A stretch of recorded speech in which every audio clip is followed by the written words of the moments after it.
Ladies and gentlemen, yesterday Justin Muturi boycotted cabinet meeting in Kakamega. The meeting was chaired by none other than President William Ruto. Why do you think Justin Muturi boycotted that particular event? And just like I keep on telling you on this particular platform, in politics, nothing happens out of mere coincidence. Everything in politics is normally well planned, well scripted, and executed to achieve a specific political objective. Nothing in politics just happens for the sake of it. In this video, I want us to look at why Justin Muturi boycotted that particular event. Because two things: either Justin Muturi was not invited or he decided not to attend that event. Because remember, this was the first cabinet meeting this year, and it was attended even by the cabinet ministers who were sworn in just the other day. And again, it was going to be the first time we are going to see William Ruto, the president, sharing a platform with Justin Muturi after, you remember what happened between the two over the past few days. So the meeting was going to be significant. But why would Justin Muturi boycott the cabinet meeting? In this video, I want us to do that critical analysis. But before we do that, for those who are watching this channel for the first time, please take a second or two. Click the subscribe button so that next time we produce a video like this, YouTube will automatically notify you. What we do on this channel is that we analyze politics in a way you can't find in any other place. So the best thing you can do is to press that subscribe button so that anytime we produce a video like this, YouTube will automatically notify you. By the way, I wanted to talk about the activities at Rigathi Gachagwa's home, which I think is significant. What is Rigathi Gachagua up to? His home is currently beehive of activities. On the other side, UDA leaders led by the Prime Cabinet Secretary are actually now saying that Rigathi Gachagua can do whatever he wants, but he won't run for the presidency. So I want to do that analysis of the activities at Rigathi Gachagwa's home, probably after this. And I know a lot of things are happening, politically speaking. I'm also told that there could be something between Matiang'i and Peter Munya. We are also trying to get more details and we'll come back with them. But for now, I want us to focus on the decision by Justin Muturi to boycott the cabinet meeting. Why do you think he boycotted that cabinet meeting? Number one, if you ask me, I think Justin Muturi was not invited to this meeting. Of course, everybody knew about the cabinet meeting in Kakamega. Even myself, I knew. You guys knew. The media reported that there was going to be a cabinet meeting in Kakamega. But the cabinet is normally convened by the secretary to the cabinet, who write letters, make phone calls to the cabinet secretaries to attend the meeting. And that's why when the media made inquiries from Justin Muturi, he kept on referring them to the secretary to the cabinet. So I think maybe after the outburst, after all those things which happened, I think maybe William Ruto told the secretary to the cabinet not to invite Muturi. And if that's the case, two things. Muturi is on his way out. He's going to be forced to resign. If he won't resign, William Ruto is just going to reshuffle his cabinet. So for me, that's number one. Number two, I'm also seeing some looming cabinet reshuffle. If any of our cabinet secretaries feels that the president has reassigned them to a ministry that they think is lower than whichever other ministry that they were in, Honorable Speaker, the honorable thing to do is, if you feel the ministry you are serving in is too small for you and you are too big for that ministry, simply resign. If you think, Honorable Speaker, that you are reassigned to a ministry where you are not able to extort money from people as you used to extort in any other, Honorable Speaker, and you can't say to the public, and you now want to pretend that you are holier than thou, and we know you, and you know if you are about to be fired, don't pretend that you are either resigning or asking to be fired. Honorable Speaker, just go. And it is not just those who are serving, even these ones that we are approving today. You see, William Ruto is definitely going to reshuffle his cabinet. I don't think Justin Muturi will continue serving as a cabinet minister. The fight he waged against NIS, and remember what the former deputy president also said about the NIS, I doubt if we will be able to survive. Because remember, NIS has all the information about almost everybody. Following your statement, some leaders have now come forward and they're saying they're calling for your resignation or even orchestrating an impeachment motion against you in Parliament. First, how do you respond to this? And is this the beginning of you breaking ranks with the government? I would just say bring it on. At my age, I'm not the kind of person to respond to some of it is really very perfunctory statement made by fairly inexperienced politicians. I think they're not worthy my response.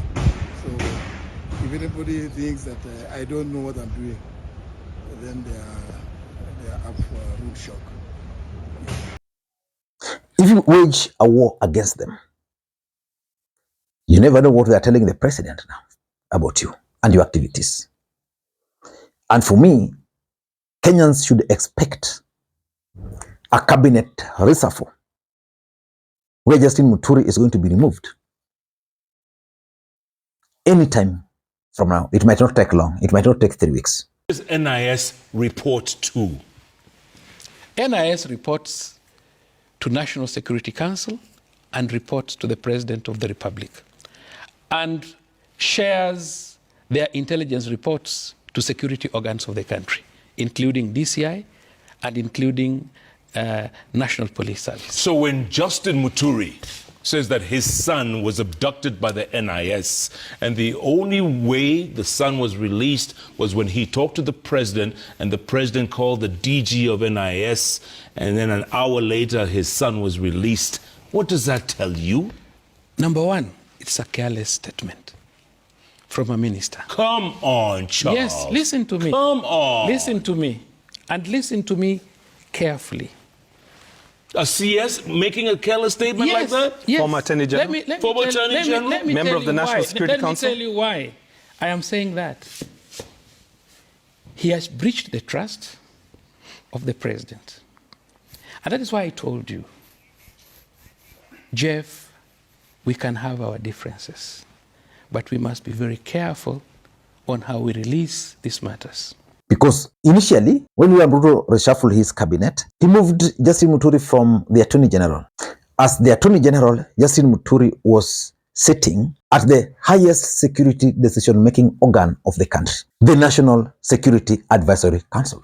So when he was removed as the Attorney General, that was a clear demotion. You never know. Maybe Justin Muturi was never happy about that demotion, but expect a cabinet reshuffle. Number three, if it is Justin Muturi who decided not to attend this event, then I can clearly tell you that his intention was to provoke William Ruto. So why would he attempt to provoke the president? The intention of provoking the president is to fire him. And why is firing Justin Muturi good for him politically? If you were to resign, that would be a different story. But if you were to be fired, because he has the option of just writing a letter to the president, I've resigned, the president will either accept or reject. I'm told there are others who have also written some resignation, but they were told no. But I think for Justin Muturi, he can, if he writes a letter to resign, the president will accept. But he's provoking the president to fire him. Because firing him would mean, number one, he's going to appear as a victim. He's going to join Gachagua, who is a victim of William Ruto. And remember, both of them are coming from the mountain. And both of them played a critical role for William Ruto. So in my view, he wants to play that victim. And of course, he can also use that firing or that sacking to launch his politics in the mountain. Because currently in the mountain, William Ruto has become very unpopular. And anybody who's associated with William Ruto is an enemy. So if he's fired, he's definitely not to be associated with William Ruto, and he might actually emerge as a hero. And importantly, there is that Rigathi Gachagua's link. So what are they trying to do? What kind of image are they trying to paint William Ruto? Because they supported Ruto. Ruto is firing them. It means there's an image they are trying to create about Ruto and the people who supported him from the mountain. So far, Moses Kuria, who is a co-principal, out. Rigathi out. Muturi on his way out.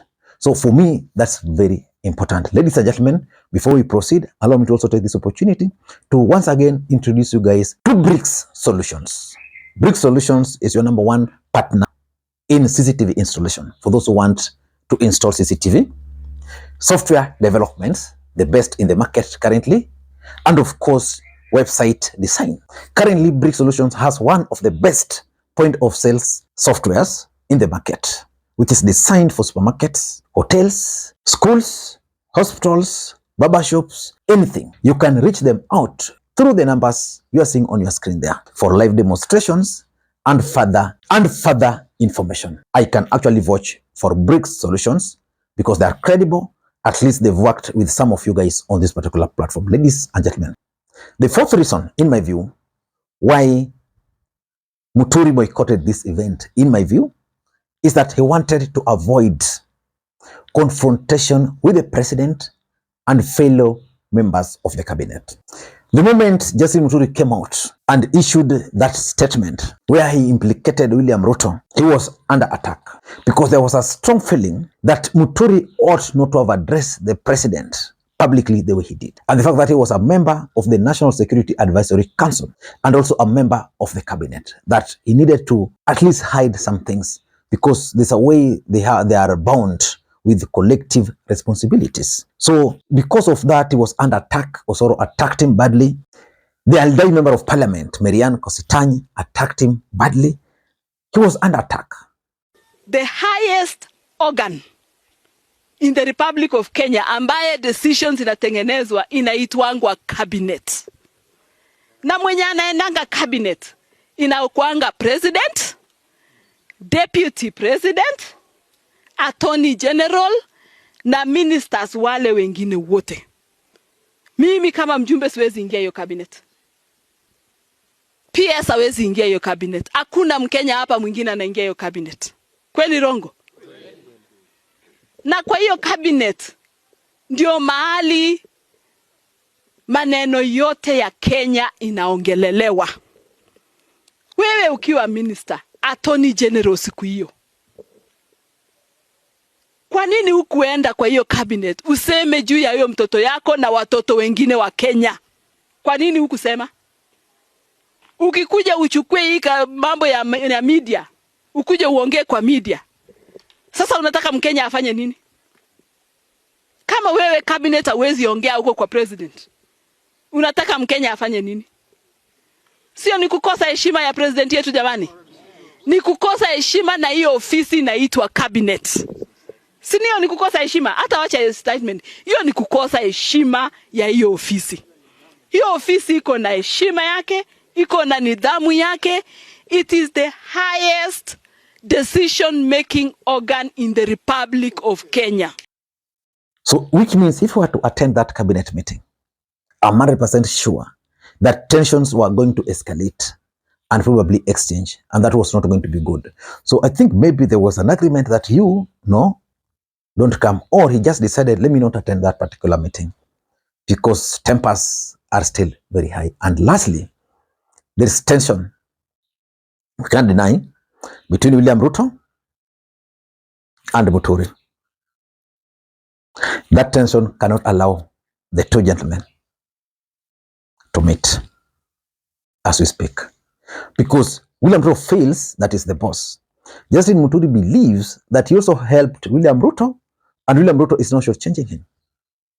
Remember, Justin Muturi was a close ally of the former President Uhuru Kenyatta. In fact, one of the people who shocked the entire country when they left Uhuru Kenyatta's side was Justin Muturi, because there was no way you could write the history of Justin Muturi minus Uhuru Kenyatta, but he left Uhuru Kenyatta for William Ruto. So for him, he feels that William Ruto has really betrayed him, because he betrayed Uhuru Kenyatta. And that's why in his statement, he was very clear that even his friends told him not to join William Ruto, but he decided and joined.